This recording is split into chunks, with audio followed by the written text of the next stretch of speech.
আসন্ন ত্রয়োদশ জাতীয় নির্বাচনের আগে আরও দু-একটি সরকারের দেখা পাওয়া যেতে পারে বলে মন্তব্য করেছেন বিএনপির vice chairman doctor Asaduzzaman Ripon. বুধবার রাজধানীর একটি হোটেলে জুলাই গণ-অভ্যুত্থান নিয়ে আয়োজিত একটি আলোচনা সভায় তিনি এমন একটি মন্তব্য করেন। তিনি বলেন, অন্তর্বর্তী সরকারের মধ্যে কোনো দৃঢ়তা নেই। লোভের কারণে ২৪-এর গণ-অভ্যুত্থান ব্যর্থ হওয়ার পথে। আগামী নির্বাচনের আগেই গোটা দেশে সরকার আসতে পারে, গোটা দুয়েক সরকার আসতে পারে। যেভাবে বাহুবলী 1, 2, 3 সিকুয়াল আছে, তেমনি হয়তো দেখা যাবে ইউনূস গভর্নমেন্ট 1, 2। গত ১৫ বছরে শেখ হাসিনার শাসন নিয়েও তিনি সমালোচনা করেন।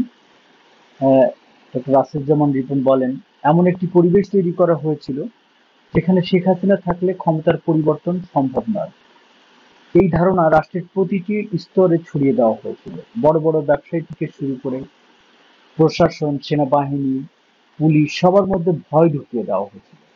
তিনি আরো বলেন, গত বছর ৩০ মে হবিগঞ্জের শায়েস্তাগঞ্জের এক সমাবেশে আমি বলেছিলাম শেখ হাসিনা অনিবার্যভাবে পতনের দিকে যাচ্ছে।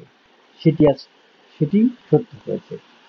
আসলে আহ, হয়তো ডক্টর আসাদুজ্জামান রিপন আহ, কি ছলে বলেছেন জানি না, কিন্তু অনেকের মধ্যেই আম, একটি কথা প্রচলিত রয়েছে বা অনেকেরই সন্দেহ রয়েছে যে আগামী নির্বাচন এই তত্ত্বাবধায়ক যে সরকার বর্তমানে আছে, অর্থাৎ যে যে ডক্টর মোহাম্মদ ইউনূসের যে সরকার, সেই সরকারের ভেতরে বা এই সরকারের ক্ষমতায় থেকে হয়তো নির্বাচন নাও হতে পারে। নতুন আরেকটি সরকার হয়তো ফর্ম করার পরে নির্বাচন হতে পারে। এমন একটা ধারণা সবার মধ্যে রয়েছে। যদিও বর্তমান আম, অন্তর্বর্তীকালীন সরকারের প্রধান ডক্টর মোহাম্মদ ইউনূস তিনি দৃঢ়তার সঙ্গেই বলেছেন যে তার এই ক্ষমতা হস্তান্তরের জন্য তিনি যে নির্বাচনী রূপরেখা ঘোষণা দিতে বলেছেন এবং সেই রূপরেখা অনুযায়ী আগামী ফেব্রুয়ারিতে নির্বাচন হবে এবং নির্বাচনের পরে উনি দায়িত্ব ভার হস্তান্তর করবেন। তো সুপ্রিয় দর্শক মন্ডলী, আমাদের এই বিষয়টির জন্য অপেক্ষা করতে হবে।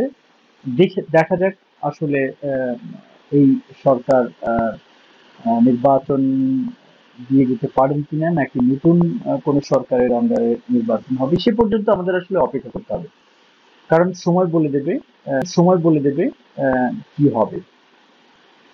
সুপ্রিয় দর্শক মন্ডলী, ধন্যবাদ। ভালো থাকুন, সুস্থ থাকুন, আমাদের সঙ্গে থাকুন।